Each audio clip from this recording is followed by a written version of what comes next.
Alors on va continuer notre étude de la parole de Dieu, si tu veux bien. On va prier ensemble? Oui, parfait. Est-ce que tu veux bien prier aussi? OK, excellent.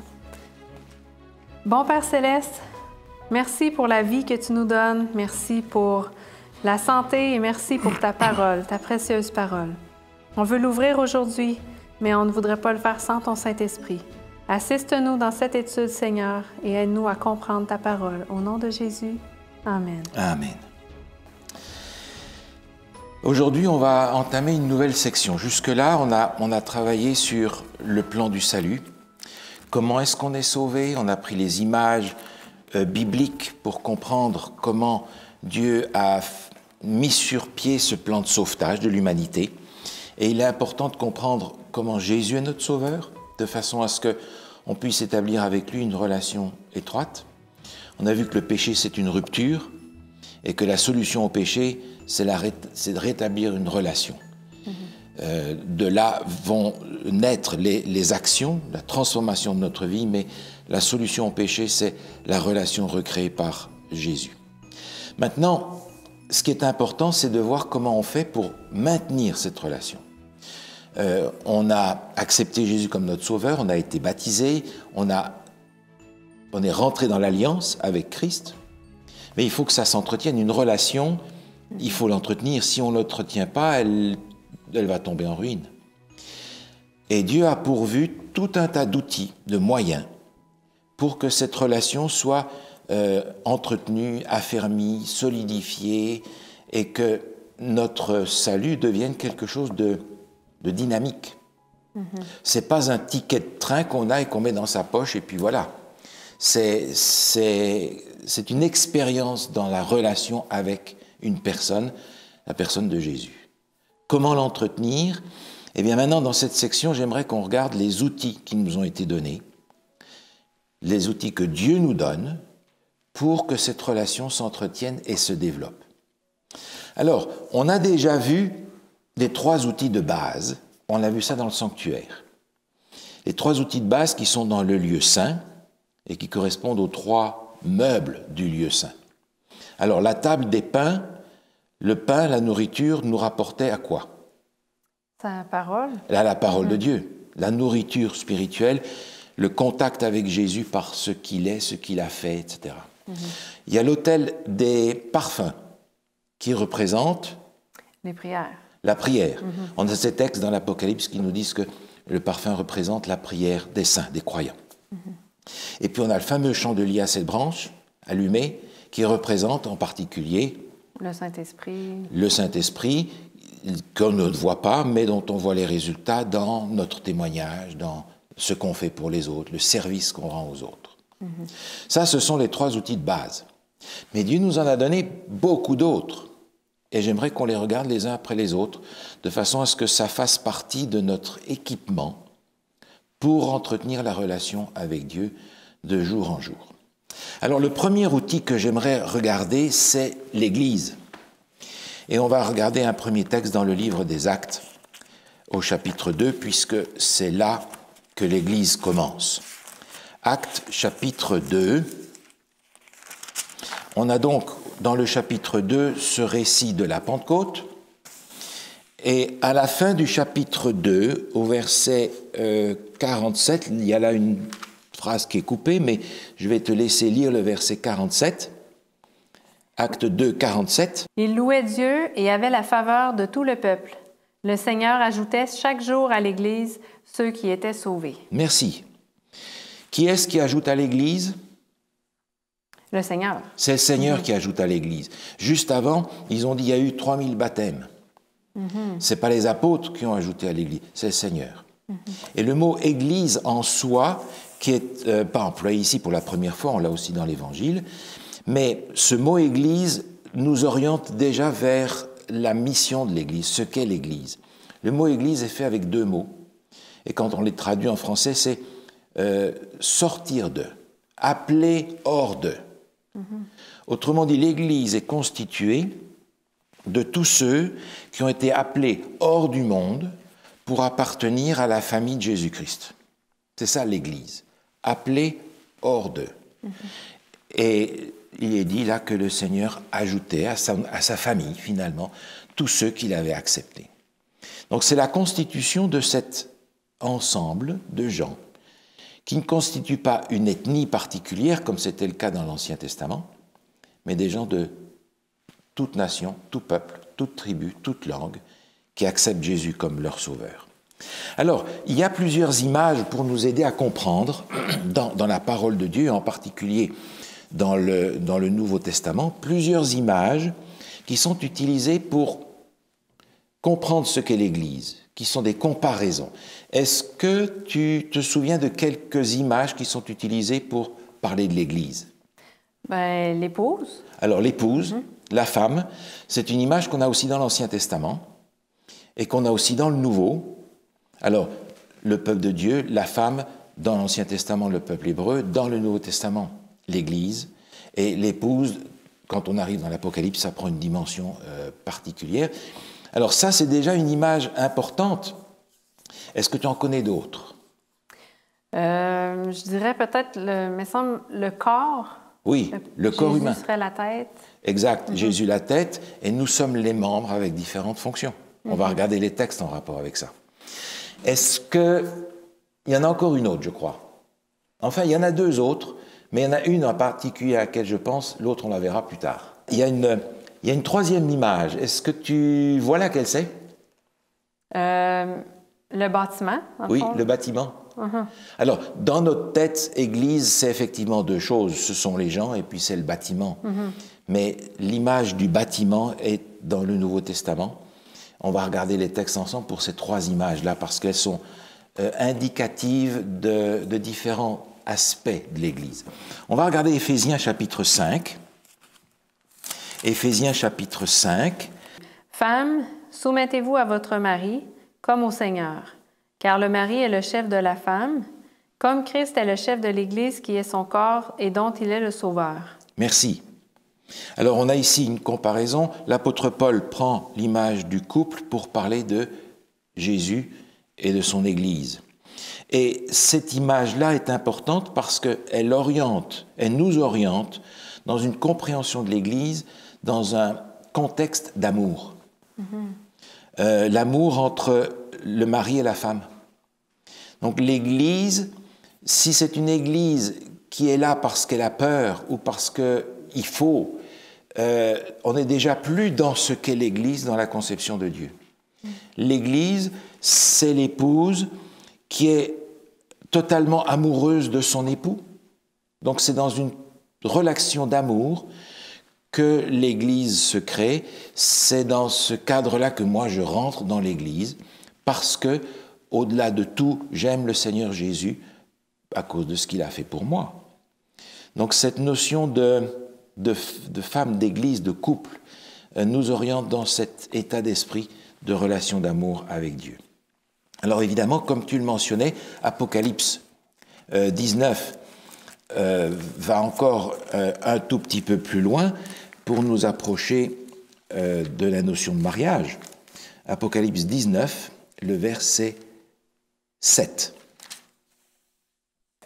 Réjouissons-nous, soyons dans la joie et rendons-lui gloire, car voici venu le moment des noces de l'agneau et son épouse s'est préparée. Merci. Voilà, c'est la même chose. Et là, ça vient vers le moment du mariage, c'est-à-dire le moment où Jésus revient et toute la préparation au retour de Jésus. Donc cette notion de relation d'amour entre l'être humain et Dieu est essentielle. Dieu est amour. Et ce n'est pas dans un autre cadre que Dieu veut sauver l'humanité. Alors l'autre image que tu as mentionnée, c'est l'image du corps. Alors on va lire un texte en rapport avec ça dans 1 Corinthiens, chapitre 12. 1 Corinthiens, chapitre 12. Il y a là plusieurs textes où l'apôtre Paul reprend cette image-là, et on va lire le verset 12 et 13. Le corps forme un tout, mais a pourtant plusieurs organes, et tous les organes du corps, malgré leur grand nombre, ne forment qu'un seul corps. Il en va de même pour Christ. En effet, que nous soyons juifs ou grecs, esclaves ou libres, nous avons tous été baptisés dans un seul esprit pour former un seul corps, et nous avons tous bu à un seul esprit. » Merci. Dans les versets qui suivent, l'apôtre Paul continue en disant, voilà, si le pied dit, eh bien, parce que je suis le pied, je ne fais pas partie du corps, ou si l'œil dit, mais je ne suis pas partie du corps parce que... Donc, ce sont tous des éléments différents qui montrent que nous avons des capacités différentes, nous avons des talents différents, nous avons des ressources différentes, mais elles sont toutes à mettre ensemble au service du corps. On est différents, on vient de cultures différentes, d'éducations différentes, des talents différents. Et ce n'est pas parce qu'on n'a pas le talent de quelqu'un qu'on admire qu'on n'a pas notre place dans l'Église. Au contraire, on a une place dans l'Église. Et chaque élément du corps est important. Bon, je pense par exemple aux petits os qu'on a dans l'oreille, et qui sont les plus petits os du corps. Tu es infirmière, tu pourras me confirmer ça. Mais même ces petits os-là, si on les enlève, on perd une fonction essentielle qui est l'ouïe. Tout à fait. On ne les voit pas, ils sont tout petits. Ils ne peuvent pas dire « moi je ne suis pas un tibia, donc je ne vaux rien ». De la même manière, la personne qui nettoie l'église, elle n'a pas moins d'importance que celui qu'on voit en chair le sabbat ou qui enseigne les autres. On a tous notre place, notre part, sans qu'il y ait une échelle des valeurs, parce qu'on est tous nécessaires dans le corps. Et c'est l'image que l'on a dans cette image, dans cette illustration que l'apôtre Paul nous donne. L'autre image que l'on a, c'est l'image de la maison. Et on va regarder ça dans la première épître de Pierre. Première épître de Pierre, chapitre 2. Première épître de Pierre, chapitre 2, versets 4 et 5. « Approchez-vous de Christ, la pierre vivante, rejetée par les hommes, mais choisie et précieuse devant Dieu. Et vous-même, en tant que pierre vivante, laissez-vous édifier pour former une maison spirituelle, un groupe de prêtres saints, afin d'offrir des sacrifices spirituels que Dieu peut accepter par Jésus-Christ. » Merci. Alors on a ici l'image. Former une maison spirituelle. Et là, c'est une dimension différente. Si on enlève une pierre, il y a un trou. C'est une image un petit peu différente. Il y a là ce système d'organisation. C'est un ensemble cohérent qui doit tenir et qui se tient tout ensemble. Si on a un tas de briques dans la cour, on n'a pas une église. Il faut donc que chacun soit attaché les uns aux autres de la bonne manière pour former tout cet édifice. Voilà quelques images qui sont utilisées dans la parole de Dieu avec différentes couleurs pour nous parler de l'Église. La femme, le mariage, le couple, le corps dans ses différentes fonctions et la maison. On verra une autre image qui est utilisée, on la verra un petit peu plus tard, mais il y avait dans ce texte que l'on a vu une idée importante sur laquelle j'aimerais rebondir. C'est celle qu'il y a une pierre centrale, un édifice. Dans cet édifice, il y a une pierre centrale qui est Jésus-Christ. Les versets qui suivent en parlent d'ailleurs, en faisant référence à un texte aussi de l'Ancien Testament. Et dans ce sens-là, j'aimerais regarder dans l'Épître aux Éphésiens un texte qui est extrêmement clair. Au chapitre 1, le verset 22 et 23, Éphésiens 1, 22 et 23. « Il a tout mis sous ses pieds et il l'a donné pour chef suprême à l'Église, qui est son corps, la plénitude de celui qui remplit tout en tous. » Merci. Il est le chef suprême de l'Église. Il n'y a pas 36 solutions, hein. Il est le chef suprême de l'Église. Donc si quelqu'un se présente comme étant le chef suprême de l'Église, ça veut dire qu'il veut prendre sa place. C'est aussi simple que ça. Vouloir exercer le pouvoir de Christ dans l'Église ici, c'est prendre la place de Jésus. Qui ose faire une chose pareille? Jésus est le chef suprême de l'Église. Alors nous avons besoin de regarder un texte qui se trouve maintenant dans l'évangile de Matthieu, au chapitre 16, qui est un texte qui a été souvent maltraité, si je peux dire comme ça, mais il est nécessaire qu'on le regarde d'un petit peu plus près, parce que c'est un texte extrêmement intéressant, mais je crois pouvoir dire que souvent, on lui a fait dire le contraire de ce que le texte dit. Alors, je vais te demander, si tu veux bien, Caroline, nous lire les versets 13 à 16 pour commencer. Matthieu 16, 13 à 16. Jésus arriva dans le territoire de Césarée de Philippe. Il demanda à ses disciples, « Qui suis-je, d'après les hommes, moi, le Fils de l'homme? » Ils répondirent, « Les uns disent que tu es Jean-Baptiste, les autres Élie, les autres Jérémie ou l'un des prophètes. Et d'après vous, qui suis-je? » leur dit-il. Simon-Pierre répondit, « Tu es le Messie, le Fils du Dieu vivant. » Merci. Alors Jésus ici est parti en vacances avec ses disciples, si je peux dire ça comme ça, tout au nord du territoire d'Israël, là où il y a les sources du Jourdain, à Césarée de Philippe. Et il est parti pour pouvoir faire l'instruction de ses disciples sans être constamment submergé par les foules, etc. Donc il est en train ici d'instruire ses disciples et il leur dit, bon, vous qui êtes avec les gens, qu'est-ce que les gens disent de moi? Et qu'est-ce qu'ils répondent? Qu'est-ce qu'ils répondent? Bon, et on dit Jean-Baptiste, oui, ou Élie, ou Jérémie, ou un prophète. Voilà, un de ces personnages importants, un prophète d'une nature ou d'une autre, et probablement qu'ils ne s'attendent pas à la question suivante. Bon, c'est bien, j'entends ce que vous dites, que vous avez entendu, mais vous dites quoi? Alors évidemment, qui répond? Pierre. Évidemment. Et qu'est-ce qu'il dit? Pour une fois, il dit quelque chose de bien. Tu es le Christ, le Fils du Dieu vivant. Voilà, tu es le Christ, c'est-à-dire le Messie, le Fils du Dieu vivant. Ça, c'est une profession de foi extraordinaire dans laquelle il reconnaît que le Jésus qui est devant lui, l'homme qui est devant lui, c'est Dieu qui est venu comme le Messie pour sauver l'humanité.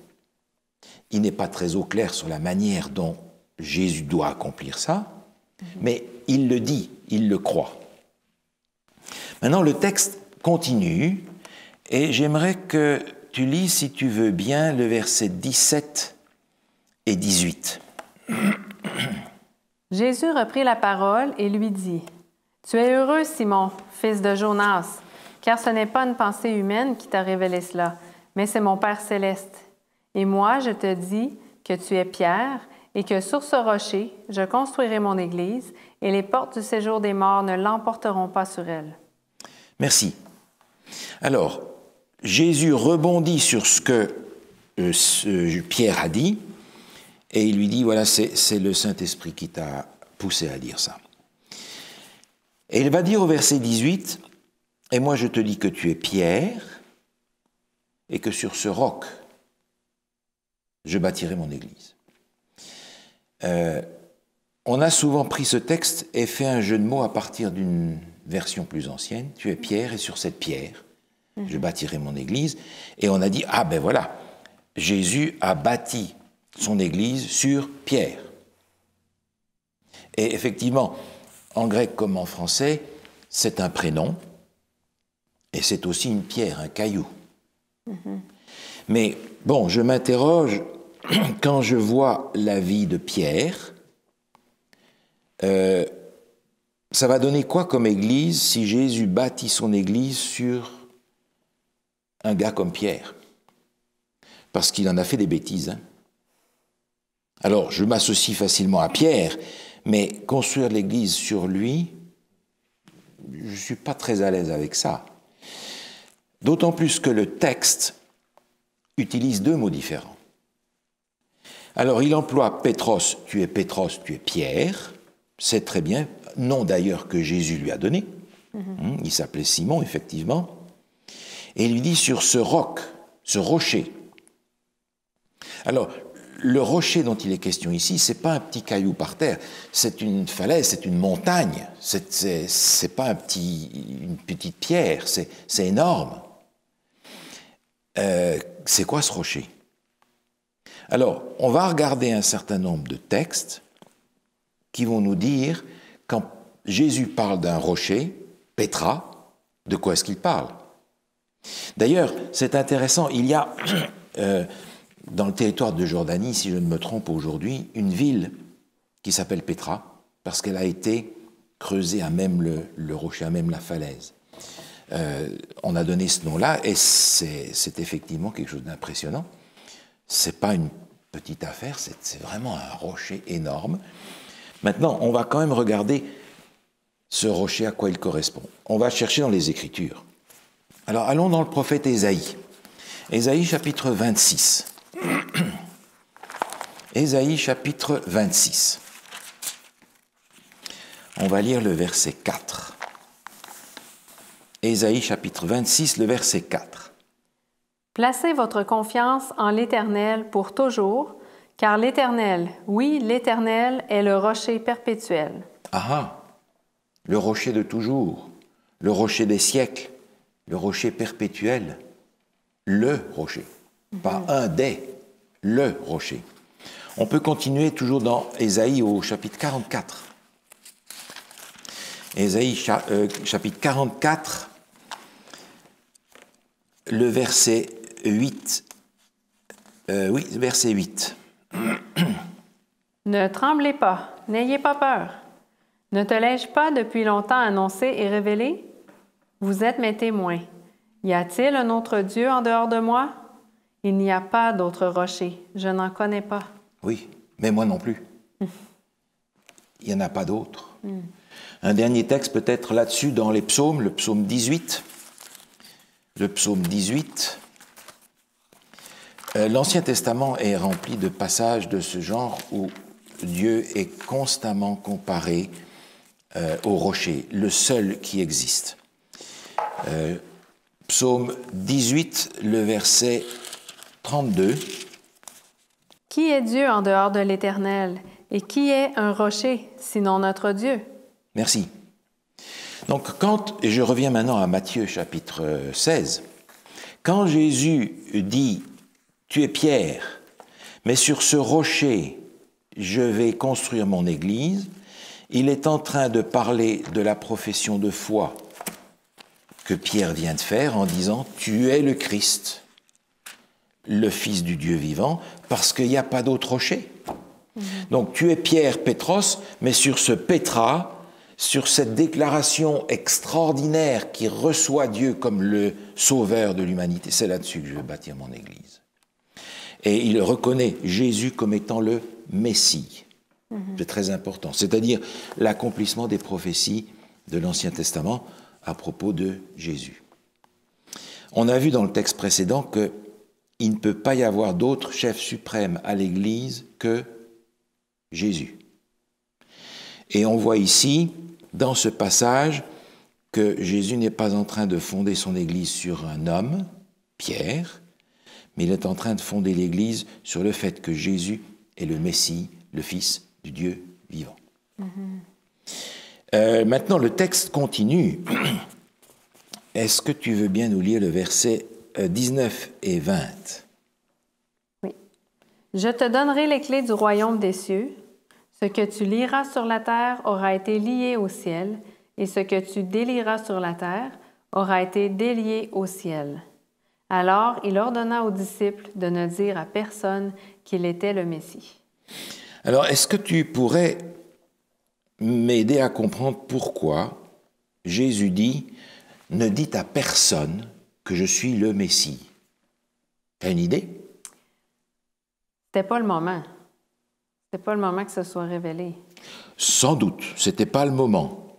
Mais est-ce que tu vois encore une autre raison?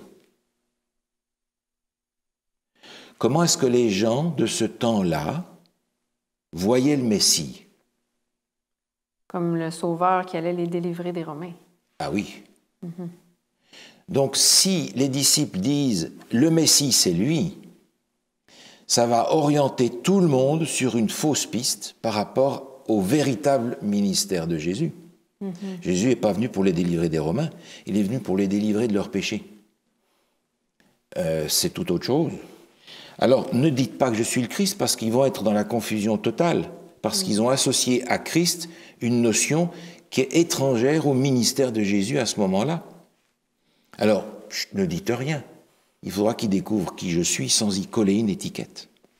Maintenant, ta version est intéressante, la version 21, parce qu'elle a corrigé une erreur qui était dans nos traductions. Elle est encore dans la mienne et je vais la lire ici pour qu'on puisse travailler là-dessus. C'est le verset 19.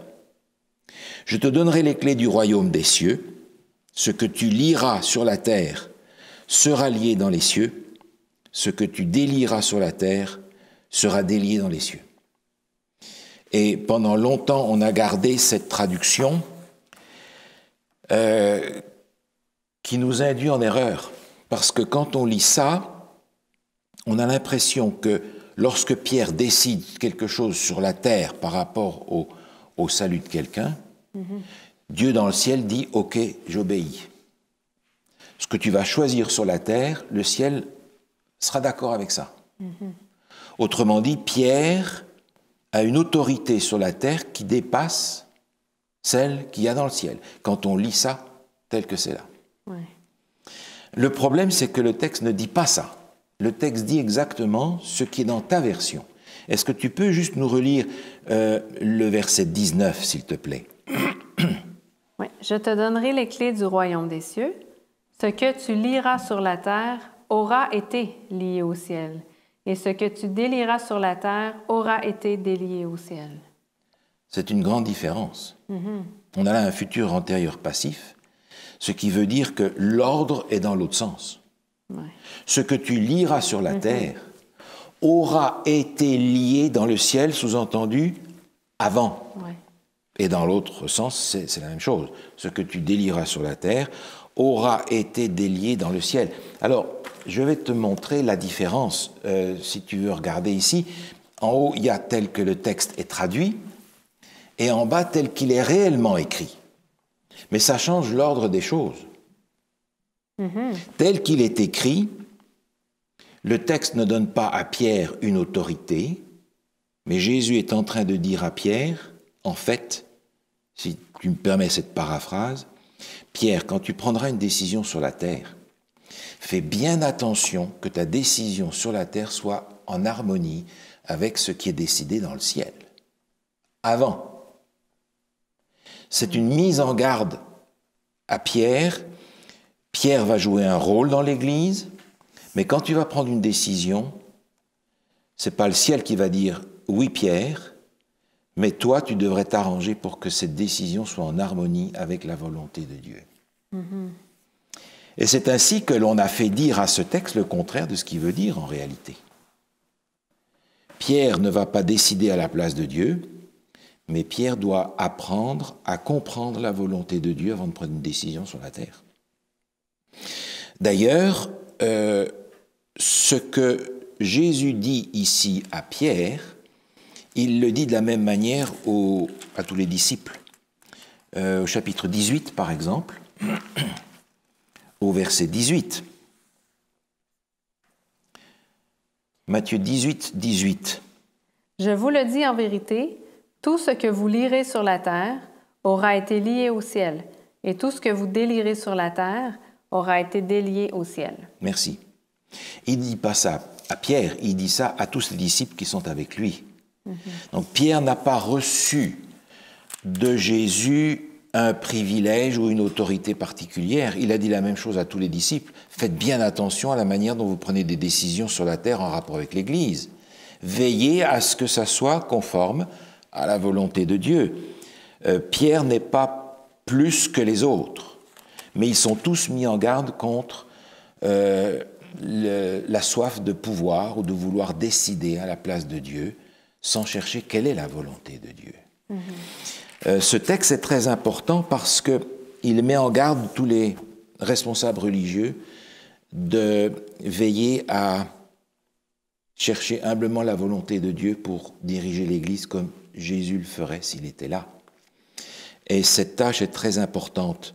Maintenant, pour bien comprendre comment Dieu voit les choses et comment Jésus voit les choses, on va prendre un exemple biblique de la manière dont ça se passe. C'est dans le livre des Actes, au chapitre 13. Actes, chapitre 13. On a là un exemple qui illustre exactement ce que Jésus vient de dire aux disciples. Est-ce que tu voudrais nous lire les versets 1 à 3? Il y avait dans l'église d'Antioche des prophètes et des enseignants.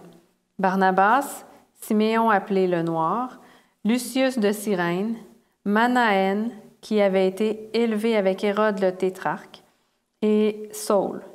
Pendant qu'ils rendaient un culte au Seigneur et qu'ils jeûnaient, le Saint-Esprit dit, « Mettez-moi à part Barnabas et Saul pour la tâche à laquelle je les ai appelés. » Alors, après avoir jeûné, prié et posé les mains sur eux, ils les laissèrent partir.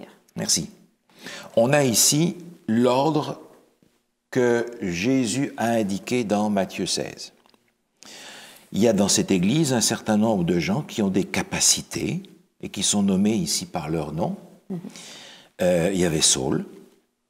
Et il est dit, pendant qu'il servait le Seigneur, le Saint-Esprit dit. Comment il a dit? On ne sait pas. On ne sait pas. Est-ce que l'un d'eux a une vision? Ce n'est pas précisé. Est-ce qu'ils ont tous eu le même sentiment en même temps? Peut-être. Est-ce qu'ils ont entendu une voix? C'est possible. Mais quel que soit le moyen par lequel Dieu s'est exprimé, ils ont tous compris que c'était Dieu qui leur parlait. Et c'est ça l'essentiel. Et qu'est-ce qu'il leur a dit? Il a dit, « Mettez-moi à part Barnabas et Saul pour la tâche à laquelle je les ai appelés. » Voilà. Dieu avait pris une décision, c'est de mettre ces deux hommes à part en tant que missionnaires. Dieu a fait connaître sa décision à l'Église. Et qu'est-ce que l'Église a fait au verset 3? Ils ont jeûné, prié, posé les mains sur eux. Voilà. Autrement dit, l'Église a reçu cette décision de Dieu. Ils ont prié et jeûné pour être bien sûrs que c'était ce qu'ils avaient compris. Et ils leur ont imposé les mains, geste par lequel ils reconnaissaient que Dieu les avait appelés à un ministère particulier. Et qu'en tant qu'Église, ils reconnaissaient l'autorité que Dieu leur avait donnée pour remplir ce ministère. Ici, Dieu choisit, Dieu fait connaître sa décision, et les responsables de l'Église, oui Seigneur, on va obéir au choix que tu as fait et on va s'y soumettre. Dans l'Église, c'est de cette manière-là que les choses doivent se passer. Cet exemple nous est donné pour illustrer la manière dont, dans l'Église, les décisions doivent être prises. Chercher d'abord la volonté de Dieu par le jeûne, par la prière, par la concertation, et se soumettre à la volonté de Dieu, de façon à ce que quand on prend une décision, elle soit le reflet d'une décision qui a été prise avant de la part de Dieu. Autrement dit, ce texte que nous avons dans Matthieu 16 n'est pas un texte qui fait de Pierre le premier chef de l'Église. Ça ne fait pas de Pierre un homme particulier doué d'une autorité particulière de la part de Jésus. Ça fait de Pierre, comme des autres, des responsables de l'Église qui ont la tâche et la lourde responsabilité de refléter ce que Dieu veut. Et on comprend dans ce sens-là qu'on a fait dire à ce texte-là le contraire de ce qu'en réalité il est en train de dire. Plusieurs passages encore nous aident à comprendre que c'est ainsi que Dieu voit les choses. On va regarder un texte dans 1 Pierre, justement, chapitre 5. 1 Pierre, chapitre 5, première épître de Pierre, et c'est intéressant que ce soit justement Pierre qui l'ait écrit. Il a conscience de ce que Jésus a voulu dire. Pierre ne rentre pas dans l'interprétation qu'on en a fait dans la suite des temps. 1 Pierre, chapitre 5, le verset 1.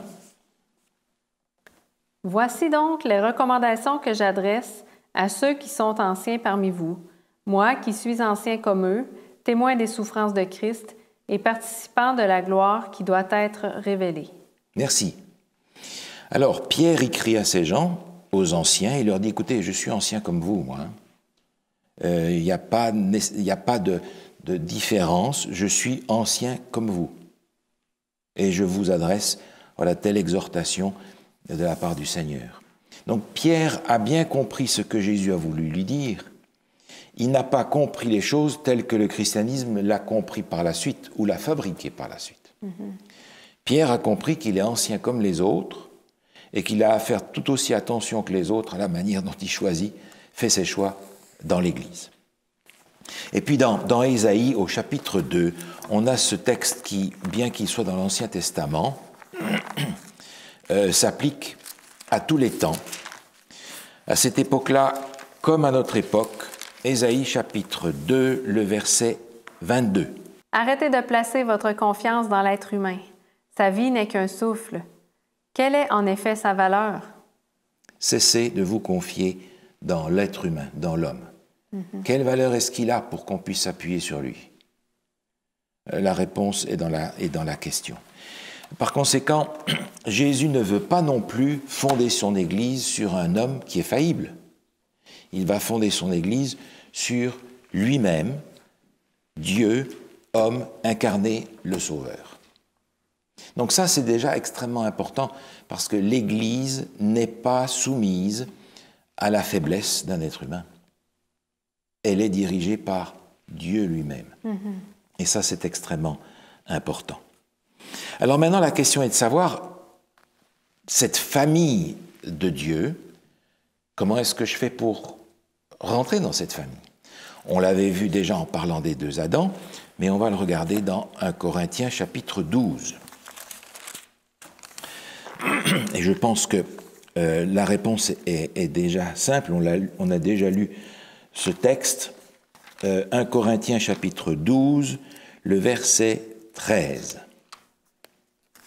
En effet, que nous soyons juifs ou grecs, esclaves ou libres, nous avons tous été baptisés dans un seul esprit pour former un seul corps et nous avons tous bu à un seul esprit. Merci.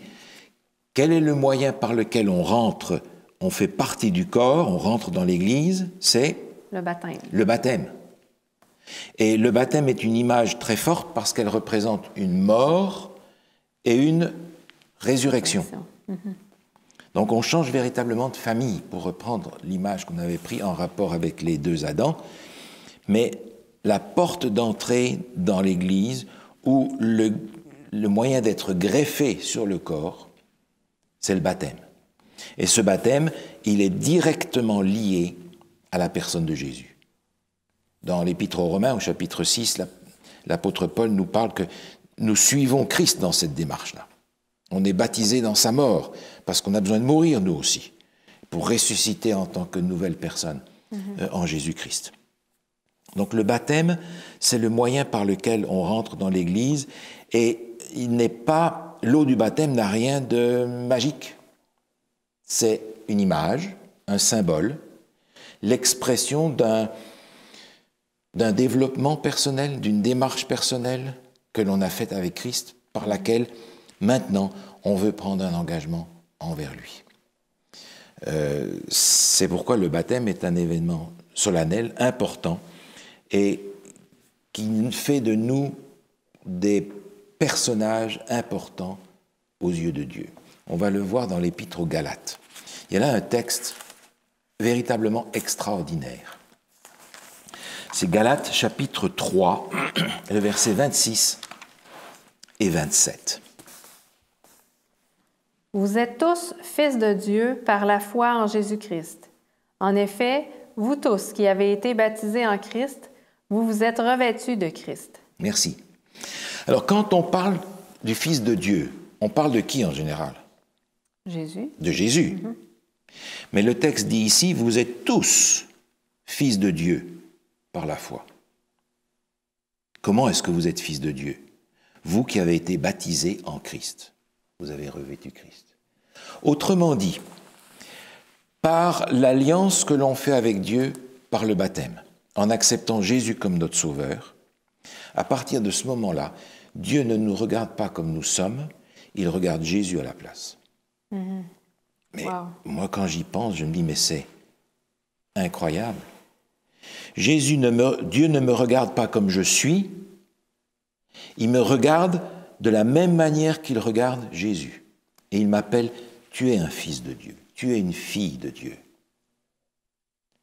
Je dis, mais qui est-ce que je suis, moi, pour que Dieu me regarde comme ça? C'est incroyable.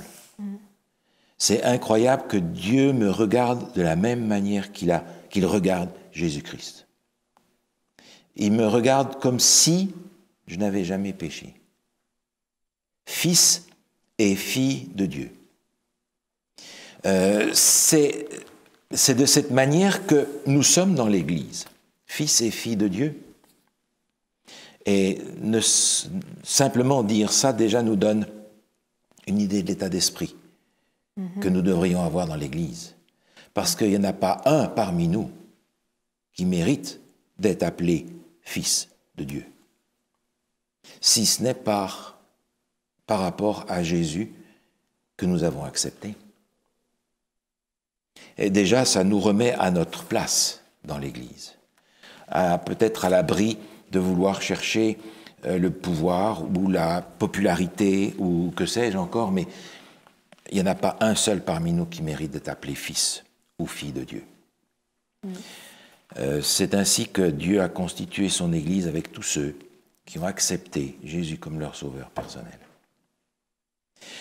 Maintenant, l'Église, ce n'est pas un club de farfelus, de gens marginaux, de sauvés, qui s'organisent un petit peu comme ça. On a des indications dans la parole de Dieu que Dieu demande à l'Église de fonctionner d'une certaine manière. On va regarder ça dans l'Épître aux Éphésiens. Éphésiens chapitre 2.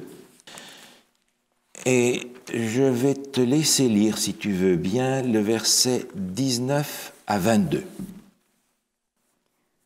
Ainsi donc, vous n'êtes plus des étrangers, ni des résidents temporaires. Vous êtes, au contraire, concitoyens des saints, membres de la famille de Dieu. Vous avez été édifiés sur le fondement des apôtres et prophètes, Jésus-Christ lui-même étant la pierre angulaire. C'est en lui que tout l'édifice, bien coordonné, s'élève pour être un temple saint dans le Seigneur. C'est en lui que vous aussi, vous êtes édifiés avec eux pour former une habitation de Dieu en esprit. Merci. Il y a beaucoup de choses dans ce texte, mais j'aime la manière dont c'est dit dans ta version. Vous n'êtes plus des résidents temporaires. On vient dans l'Église parce qu'on a pris un engagement total envers Christ. On n'est pas là comme passagers. On n'est pas des gens du dehors, dit ma version, mais on est concitoyens des saints, gens de la famille de Dieu. Alors maintenant, il nous est dit que vous avez été édifiés, l'image de la maison dont on parlait tout à l'heure, vous avez été édifiés sur le fondement des apôtres et des prophètes. Il y a deux fondations, le fondement des apôtres et des prophètes. L'Église est appuyée sur ces deux fondements. Alors, le fondement des prophètes, c'est quoi? C'est l'Ancien Testament. Et oui, c'est le témoignage des prophètes dans l'Ancien Testament. Et le fondement des apôtres? Et bien là, ça va être le Nouveau Testament. C'est le Nouveau Testament, n'est-ce pas? Autrement dit, sur quoi cette famille de Dieu va-t-elle s'appuyer? Sur la parole de Dieu, Ancien et Nouveau Testament.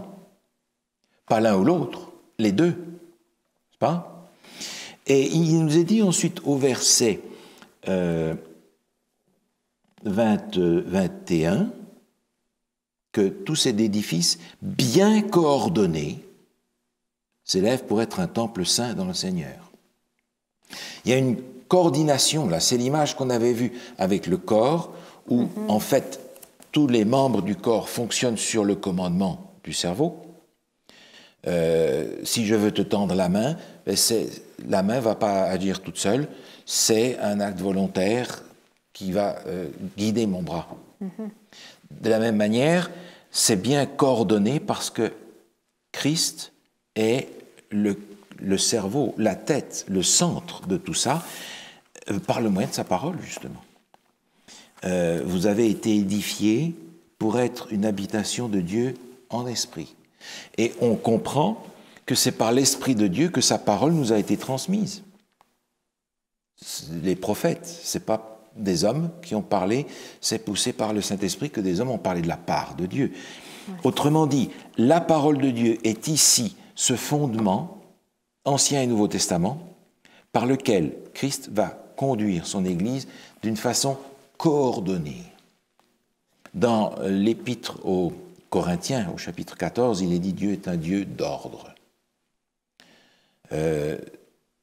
Si d'un côté nous avons la liberté en Christ, d'un autre côté, Dieu est un Dieu d'ordre et il veut que nous soyons des gens ordonnés. Il y a une organisation.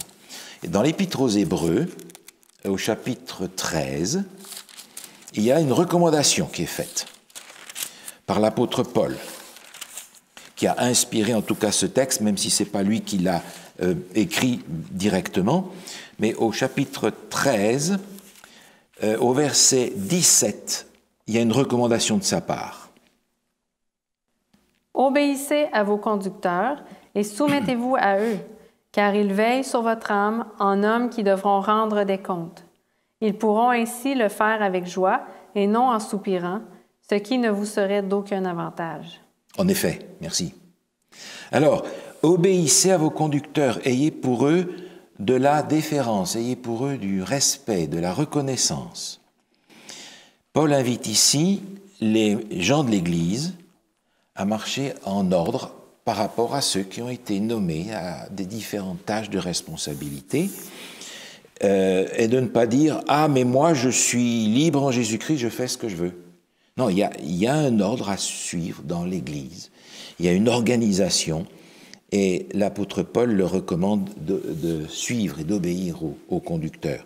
Obéir est un mot qu'on n'aime pas beaucoup aujourd'hui. Même les enfants ne l'aiment plus, mais c'est ainsi qu'il est dans ce texte. Et je crois qu'on peut comprendre ce texte-là et l'accepter dans la mesure où on a bien compris le texte de Matthieu 16 dont on a parlé tout à l'heure. Parce que si les conducteurs dont il est question ici ont conscience d'avoir la responsabilité de conduire l'Église selon la volonté de Dieu et pas la leur, je n'ai pas de problème à me soumettre à un conducteur qui est soumis à Dieu. Mais si c'est un conducteur qui est soumis à lui-même, à ses penchants, à ses désirs, à ses ambitions, à son autorité, c'est déjà beaucoup plus difficile de lui obéir parce qu'il lui-même n'a pas compris Matthieu chapitre 16. C'est à voir donc dans un contexte beaucoup plus large. Dans Tite, l'épître de Paul à Tite, il y a là une indication encore de la manière dont Dieu veut que le travail se fasse dans l'Église. Tite, chapitre 1er, et je vais te laisser lire le verset 5 et 6. Je t'ai laissé en Crète afin que tu mettes en ordre ce qui reste à régler et que tu établisses des anciens dans chaque ville en suivant mes instructions. Des hommes irréprochables, fidèles à leurs femmes, dont les enfants soient croyants et ne soient pas accusés de débauche ou insoumis. Merci. Ici, l'apôtre Paul demande à un pasteur, Tite, que lui a placé en Crète pour organiser l'Église. Il dit, voilà, établis des anciens et choisis-les bien. Il y a plusieurs caractéristiques qui sont données ici, mais c'est la dernière que je voulais simplement relever. Ce sont des gens qui ne sont pas rebelles. Ce sont des gens qui ont appris à se soumettre à Dieu et c'est la condition importante pour pouvoir être un bon leader, d'avoir appris à se soumettre à Dieu. Un bon leader, c'est quelqu'un qui, avant de demander aux autres d'obéir, a appris lui-même à obéir. Donc l'apôtre Paul, qui est ici un dirigeant dans l'Église, un missionnaire, va instruire les pasteurs pour leur dire « organisez l'Église, placez des anciens, choisissez-les comme il faut, donnez à chacun sa tâche, sa responsabilité. » L'Église est organisée, elle a une structure, elle est organisée sur un schéma que l'on comprend ici comme étant sur l'autorité que l'Église va donner. Tout à l'heure, on a lu ce texte de Acte 13. Dieu a dit, mais l'Église a reconnu que, et c'est l'Église qui va envoyer les missionnaires en question. Ce n'est pas une autorité au-dessus qui va dire, ces deux-là, moi je veux qu'ils aillent comme missionnaires à tel endroit. C'est l'Église qui les envoie de la part de Dieu. Autrement dit, l'autorité dans l'Église, elle est manifestée dans les membres d'Église, dans ceux qui font l'Église, dans leur soumission à la volonté de Dieu pour les choix qui sont à faire. Quand un homme est consacré au ministère, ce n'est pas quelqu'un d'au-dessus qui choisit « bon, toi, tu vas faire ça ». C'est l'Église qui reconnaît que telle personne a un don, un talent, un appel, une vocation. Et l'Église, en lui imposant les mains, reconnaît cette vocation comme étant la volonté de Dieu en rapport avec la révélation des Écritures. Et c'est ce qui s'est passé dans le livre des Actes au chapitre 13. Aujourd'hui, c'est la même structure. L'autorité est en bas parce que Dieu a donné son autorité à l'Église et elle va utiliser des hommes, des femmes pour remplir différents ministères selon les besoins de l'Église. Maintenant, j'aimerais regarder une autre image de l'Église qui me paraît importante et qui est exprimée dans l'Évangile selon Luc. Alors on a vu tout à l'heure des images. C'était la femme, c'était le corps, c'était un bâtiment, une maison. Et on a vu que l'Église est constituée de fils et de filles de Dieu. Le problème, c'est que quand on rentre dans l'Église, dans la réalité quotidienne ou hebdomadaire de l'Église, on a l'impression d'être un petit peu loin de l'image qu'on a vue tout à l'heure. Heureusement, il y a une parabole de Jésus qui nous explique pourquoi il en est ainsi. Alors, j'aimerais te demander de nous lire, si tu veux bien, dans Luc 14, les versets 15 à 20. Après avoir entendu ces paroles, un de ceux qui étaient à table dit à Jésus, « Heureux celui qui prendra son repas dans le royaume de Dieu. » Jésus lui répondit, « Un homme organisa un grand festin et invita beaucoup de gens. À l'heure du festin, il envoya son serviteur dire aux invités, « Venez, car tout est déjà prêt. » Mais tous, sans exception, se mirent à s'excuser.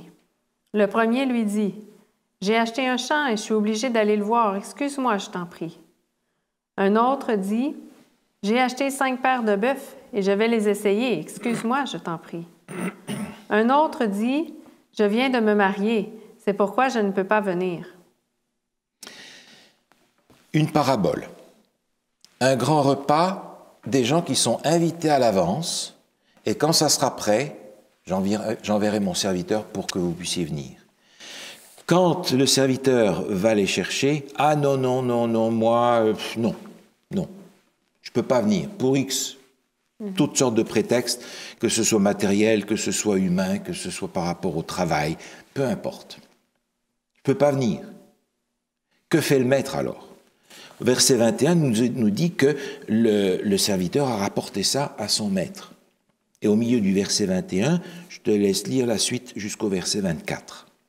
Alors le maître de la maison, en colère, dit à son serviteur, « Va vite sur les places et dans les rues de la ville et amène ici les pauvres, les estropiés, les aveugles et les boiteux. » Le serviteur dit, « Maître, ce que tu as ordonné a été fait, il reste encore de la place. » Le maître dit alors au serviteur, « Va sur les chemins et le long des haies, et ceux que tu trouveras, oblige-les à entrer afin que ma maison soit remplie.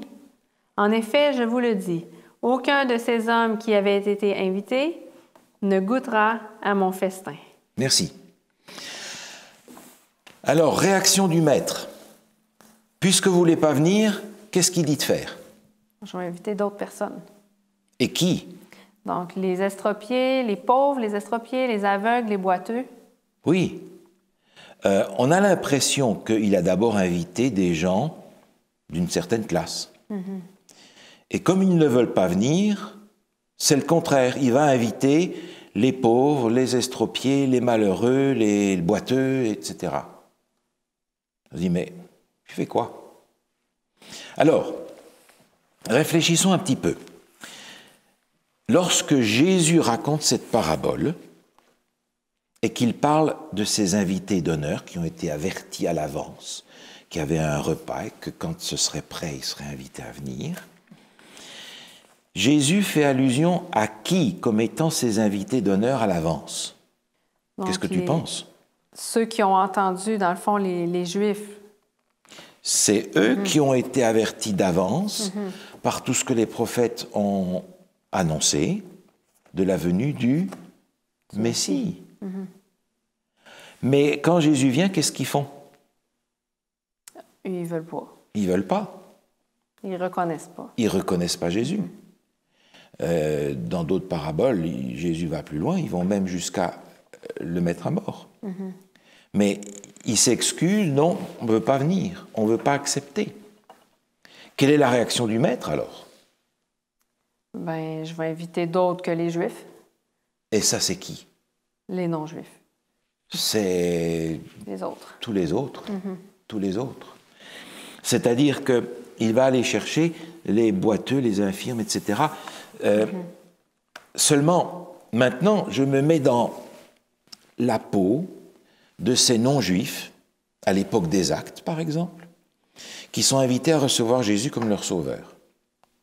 Des Grecs, des Romains, d'autres, qui se disent, oui, mais finalement, heureusement que les Juifs ont refusé, parce que nous, on est quand même là comme bouche-trou. Hein? Y avait les invités d'honneur, les Juifs, mais nous, ce sont les estropiés, les aveugles, les boiteux, les malades, tous les mal fichus du quartier. C'est nous. Et c'est avec ces gens-là que Dieu va remplir sa maison. C'est avec ces gens-là que Dieu va remplir son Église.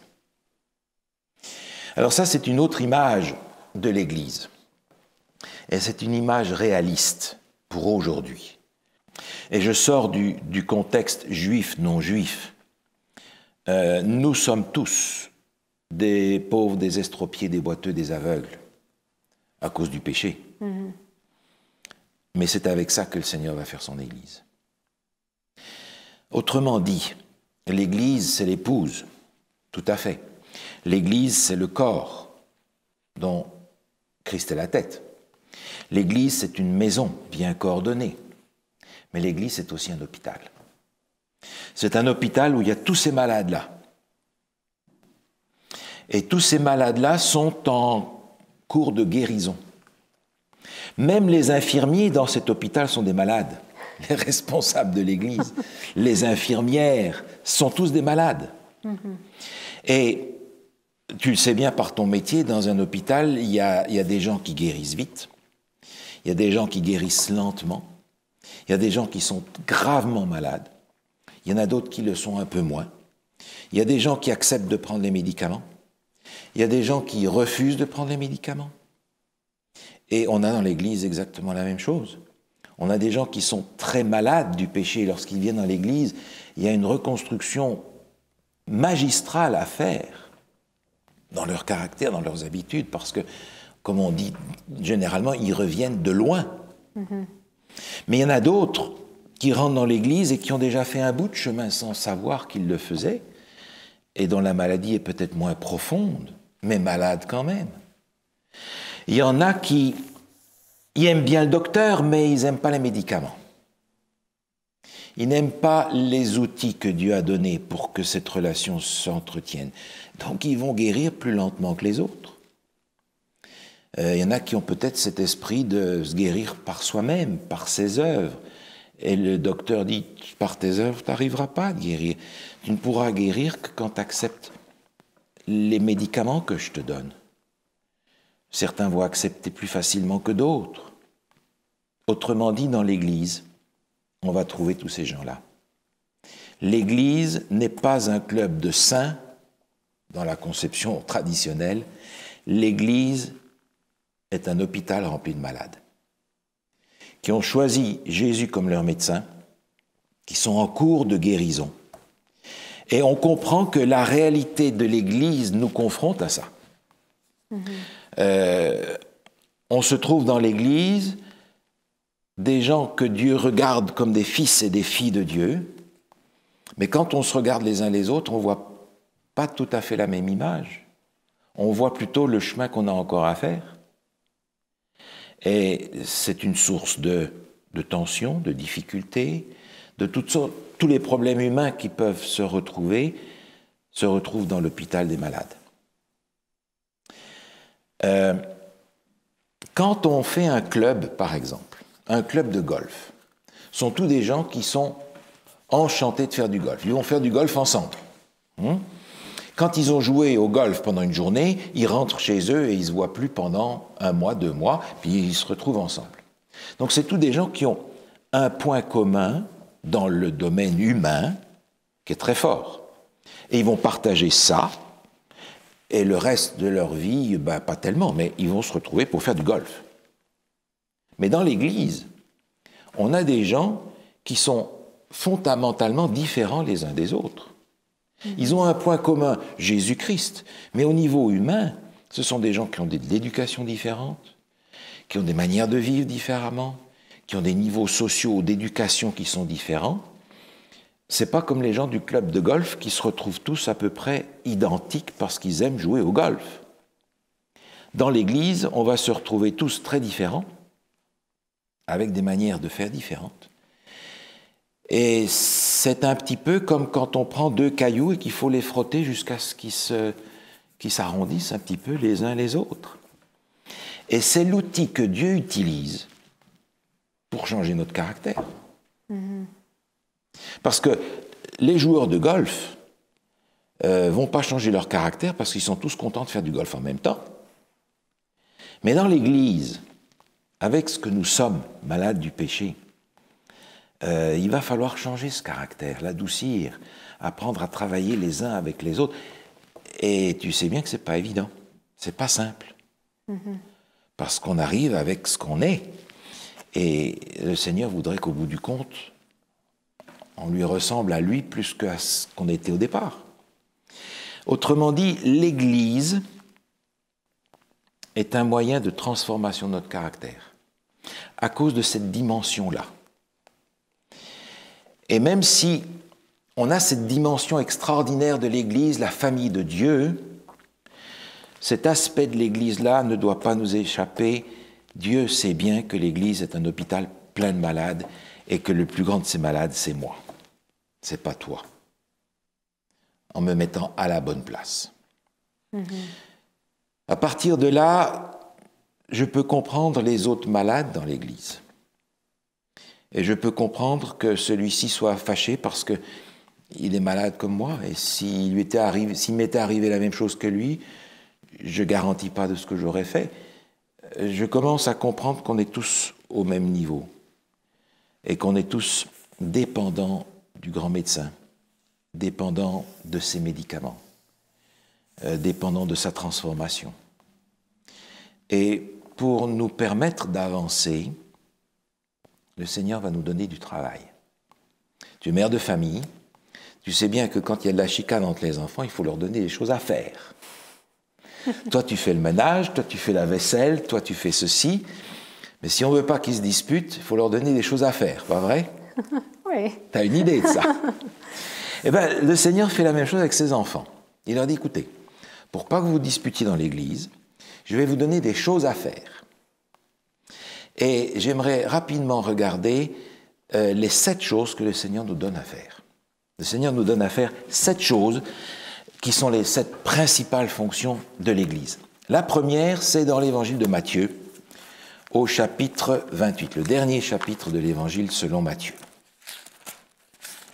Matthieu, chapitre 28, c'est le verset 19 et 20. Allez, Faites de toutes les nations des disciples.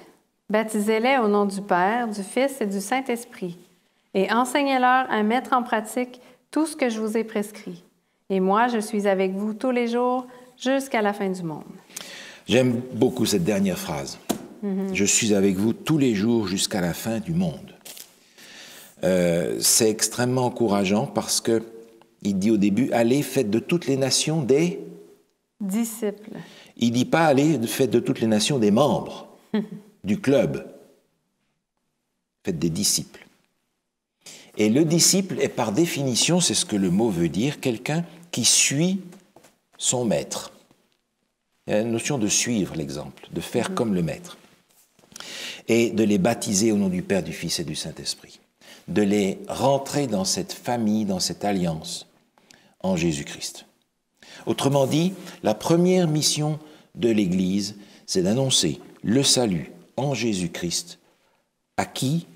À toutes les nations. À tout le monde. Dans le monde entier.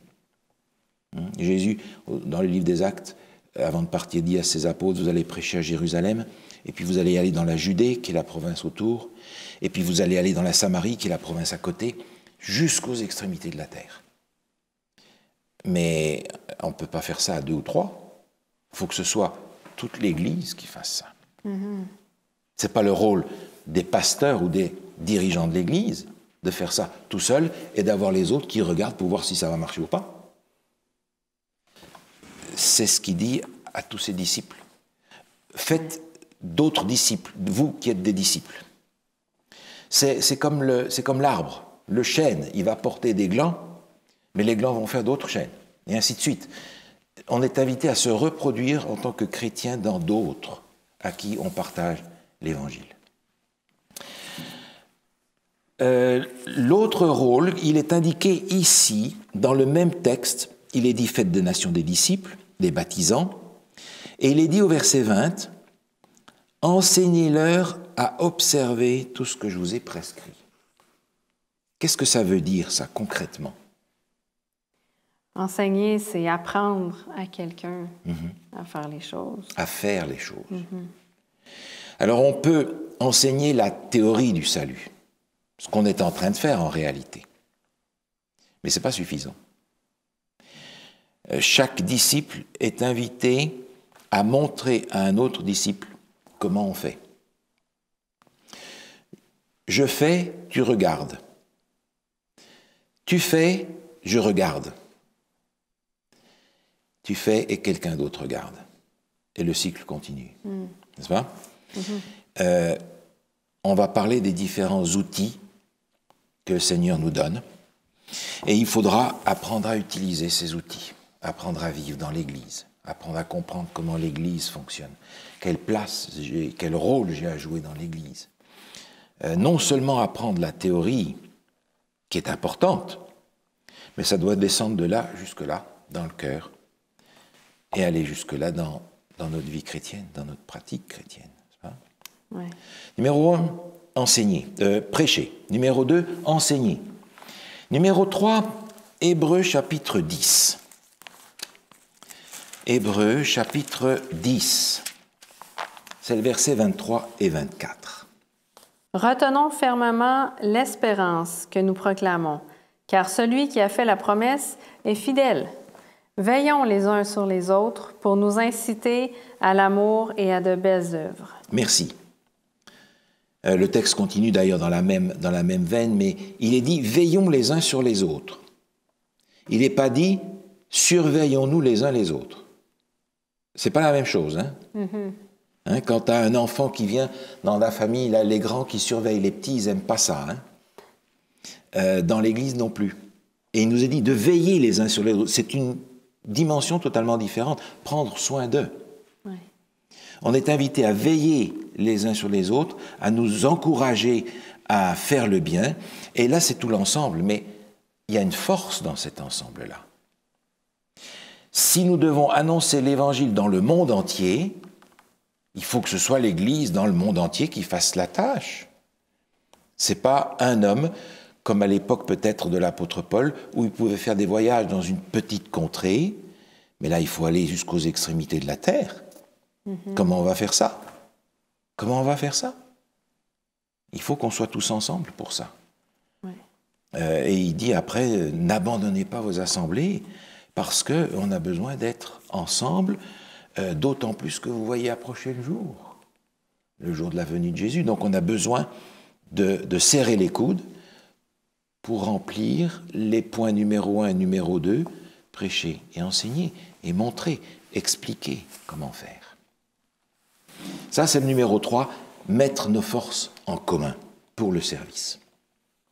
Numéro 4, dans 1 Timothée, chapitre 3, il y a ici un rôle de l'Église qui est important et qui demande qu'on l'exerce avec sagesse et équilibre.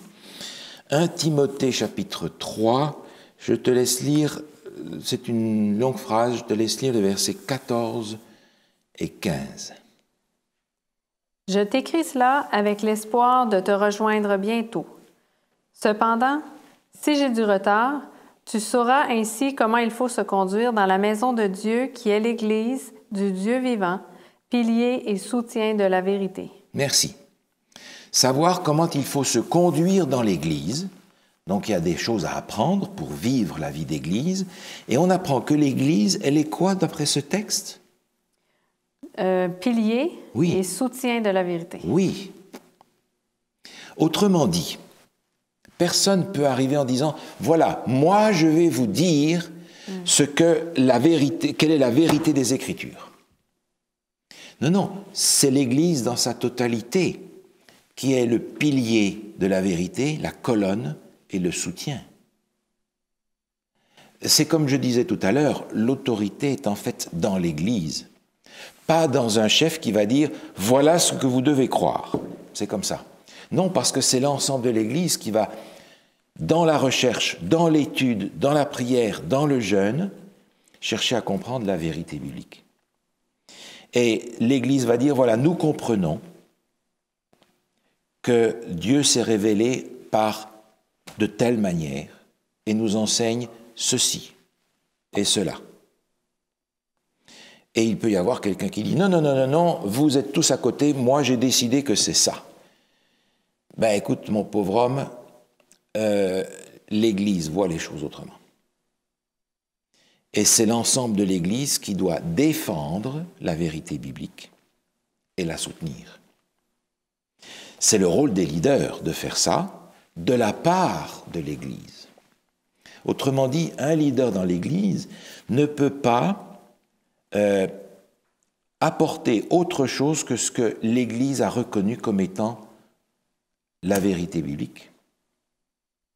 Je ne peux pas être, par exemple, un concessionnaire Volkswagen et profiter de ma position pour vendre des Toyota. Un jour, on va me dire, tu choisis mon ami. Ou tu vends en fonction de l'étiquette qui est sur ta maison, ou tu vas vendre ce que tu vends en réalité. Mais je ne peux pas prétendre faire partie de l'Église et enseigner autre chose que ce que l'Église a reconnu comme étant la parole de Dieu. Mm-hmm. C'est l'Église, dans sa totalité, qui est la colonne, l'appui de la vérité. Ça, c'est un rôle important de l'Église. Défendre la vérité et dire non, la parole de Dieu n'enseigne pas ça, elle enseigne ceci. Et de montrer qu'il en est ainsi.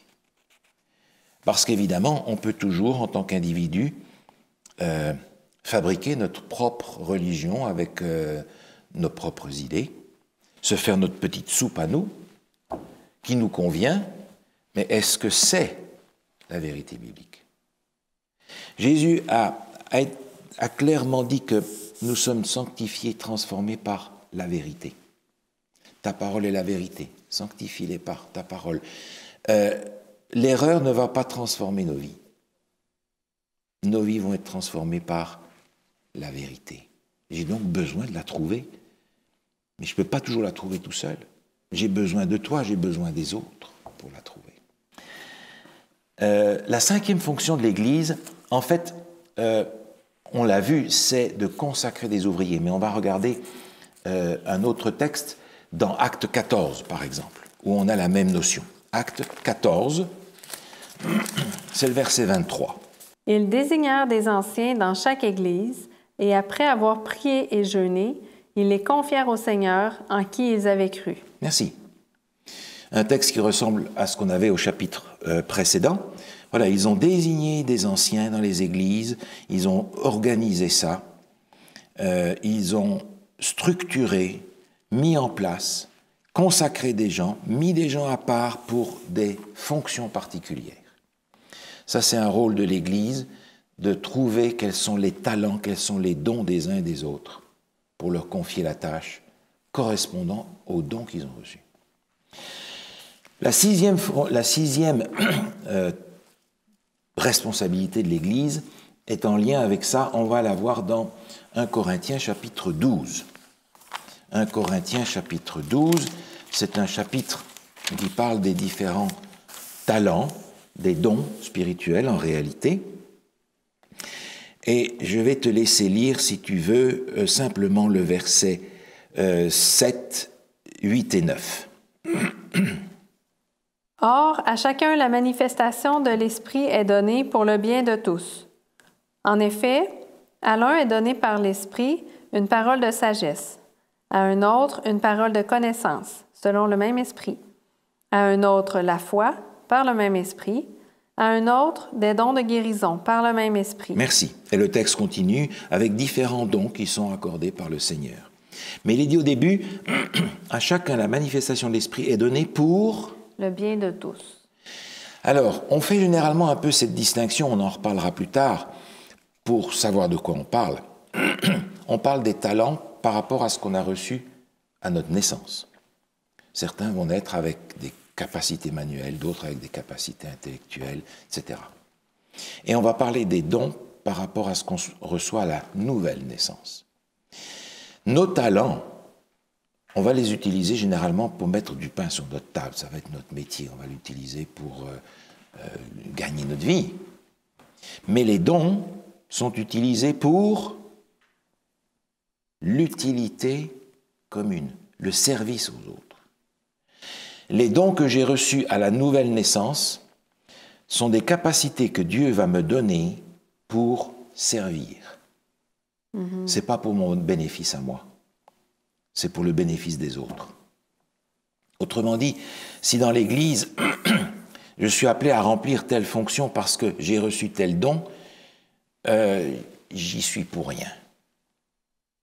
C'est Dieu qui me l'a donné pour les autres. Et je n'ai aucune raison de me dire, vous savez, moi je suis quelqu'un parce que, voilà. Non, parce que je ne le mérite pas plus que n'importe qui. Il aurait pu donner ce don-là à quelqu'un d'autre. Et il risque bien de le donner à quelqu'un d'autre si je me prends pour quelqu'un. La dernière fonction principale de l'Église, on la trouve dans 2 Timothée, chapitre 2. 2 Timothée, chapitre 2.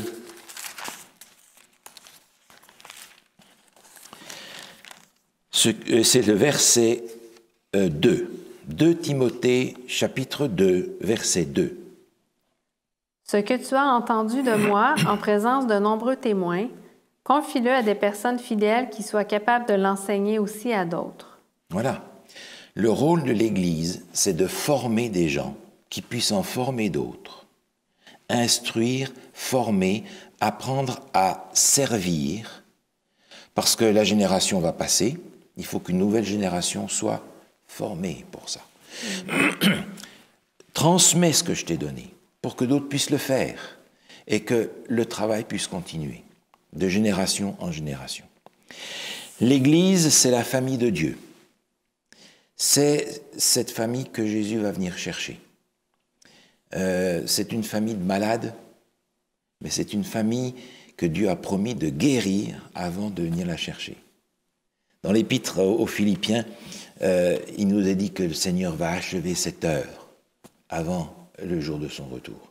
Et je me réjouis que le Seigneur me donne ces médicaments, que je sois disposé à les recevoir pour qu'on puisse tous guérir avant le retour de Jésus. Parce que je crois qu'il vient bientôt et j'aimerais qu'on puisse tous être prêts pour ce jour-là. C'est un outil très important, l'Église. C'est un outil parfois difficile à manipuler, à utiliser. mais c'est un outil que Dieu nous donne pour apprendre à guérir. On prie ensemble. Certainement. Seigneur notre Dieu, nous voulons te remercier pour cette famille dans laquelle tu nous as invités à entrer. Cette famille que tu diriges, que tu conduis, que tu aimes, pour laquelle tu es mort et pour laquelle tu reviens bientôt. Seigneur, nous reconnaissons que nous avons tous encore un grand chemin à faire et tu voudrais utiliser cette Église pour nous apprendre à vivre les uns avec les autres en apprentissage pour ton retour. Seigneur, nous avons un caractère à changer, nous avons des habitudes à modifier, nous avons des pensées à corriger et nous te prions, selon ta promesse, de nous donner ton esprit pour que ton Église soit véritablement un exemple, que ton Église attire à elle ceux qui ont encore besoin de recevoir leur Sauveur. Seigneur, nous nous remettons entre tes mains pour que tu nous apprennes à marcher dans l'humilité jusqu'à ce que tu reviennes. Pour tout cela, Seigneur, nous te louons et nous te remercions au nom de Jésus, le chef suprême de l'Église. Amen. Amen.